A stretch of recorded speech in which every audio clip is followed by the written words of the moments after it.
I was 18 years old when I got married. I belonged to a very conservative family, a Baloch family, where good daughters never say no to their parents. My father wanted me to get married, and all I said was, if that makes you happy, I'll say yes. And of course, it was never a happy marriage. Just about after 2 years of getting married, about 9 years ago, I met a car accident. Somehow my husband fell asleep and the car fell in the ditch. He managed to jump out, saved himself. I'm happy for him. But I stayed inside the car and I sustained a lot of injuries. The list is a bit long. Radius ulna of my right arm were fractured. The wrist was fractured. Shoulder bone and collarbone were fractured. My whole rib cage got fractured. But that injury that changed me and my life completely was the spine injury. Many people came to rescue. They gave me CPR. They dragged me out of the car. And while they were dragging me out, I got the complete transection of my spinal cord. Those 2.5 months in the hospital were dreadful. I was at the verge of despair. One day, doctor came to me and he said, well, I heard that you wanted to be an artist, but you ended up being a housewife. I have a bad news for you. You won't be able to paint again. Next day, doctor came to me and said, your spine injury is so bad, you won't be able to walk again. I took a deep breath and I said, it's all right. Next day, doctor came to me and said, because of your spine injury and the fixation that you have in your back, you won't be able to give birth to a child again. That day, I was devastated. I started to question my existence. Why am I even alive?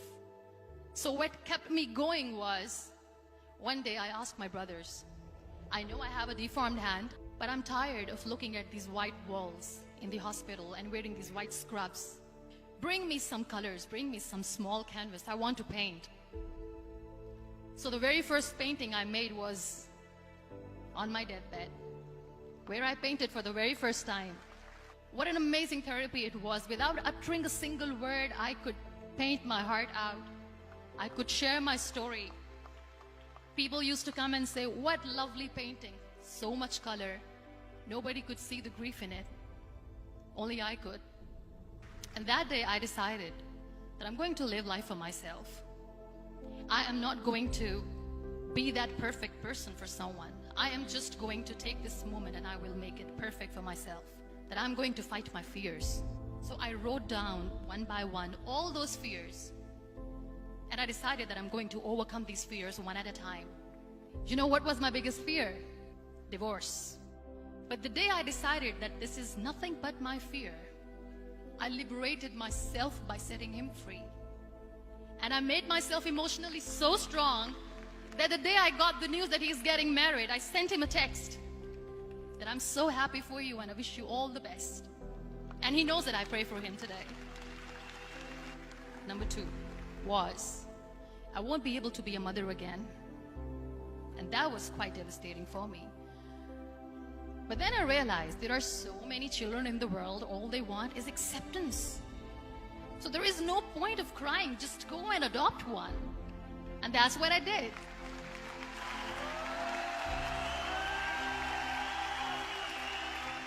I gave my name in different organizations, different orphanages, and I waited patiently.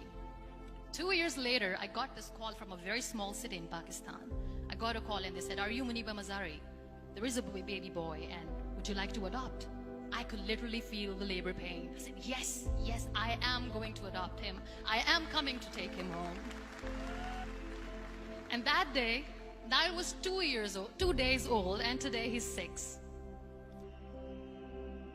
You know, when you end up being on the wheelchair, what's the most painful thing? People think that they will not be accepted by the people because we, in the world of perfect people, are imperfects. So I decided to appear more in public. I started to paint. I have done a lot of modeling campaigns. I decided that I'm going to join the national TV of Pakistan as an anchor person. I became the National Goodwill Ambassador for UN Women Pakistan, and now I speak for the rights of women, children.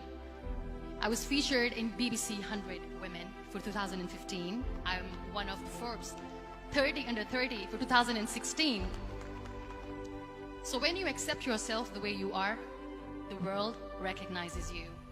It all starts from within. We have this amazing fantasy about life. This is how things should work. This is my plan. It should go as per my plan. If that doesn't happen, we give up. I never wanted to be on the wheelchair. Never thought of being on the wheelchair. This life is a test and a trial, and tests are never supposed to be easy. So when you're expecting ease from life, and life gives you lemons, then you make the lemonade, and then do not blame life for that. It is okay to be scared. It is okay to cry. Everything is okay, but giving up should not be an option. They always say that failure is not an option. Failure should be an option, because when you fail, you get up, and then you fail, and then you get up, and that keeps you going. Embrace each and every breath that you are taking. Celebrate your life. Live it. Don't die before your death. Real happiness lies in gratitude. So be grateful, be alive, and live every moment.